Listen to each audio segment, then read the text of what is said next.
కన్యా రాశి వారికి కూడా 4 గ్రహాలు దివ్యంగా యోగిస్తున్నాయండి.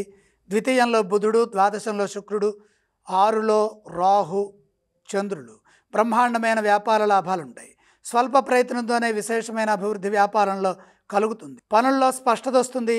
ధర్మ మార్గంలో విజయాలుంటాయి. మొహమాటం వల్ల ఇబ్బందులు రాకుండా జాగ్రత్తలు తీసుకోండి. ఎవరి మాటలు మనసుకు తీసుకోవద్దు. మీ సొంత నిర్ణయాలే మీకు మేలు చేస్తాయి. కుటుంబ సభ్యులతో కలిసి కృషి చేయండి. ప్రణాళికలు సిద్ధం చేయండి. అవి మీకు బాగా లాభాన్ని ఇస్తాయి. ప్రతి పనిలోనూ భవిష్యత్తును దృష్టిలో పెట్టుకోవాలి. ప్రధానంగా సృజనాత్మక శక్తితో పనిచేయండి. పరిస్థితులను అర్థం చేసుకుంటూ లక్ష్య భావనతో నిర్ణయాలు తీసుకోండి. ఏ పని చేస్తున్నా అందులో స్పష్టత ఉండాలి. మనోబలం సదా ముందుకు నడిపిస్తుంది. మీ ధర్మం మిమ్మల్ని కాపాడుతుంది. ఇదే విధంగా కృషి చేస్తే ఉద్యోగంలో కలిసి వస్తుంది. కొన్ని సందర్భాల్లో తెలియకుండా ఉద్యోగంలో ఆటంకాలు ఎదురయ్యే అవకాశం ఉన్నది. ధర్మబద్ధంగా ముందుకు సాగితే సమస్యల నుండి బయటపడతారు.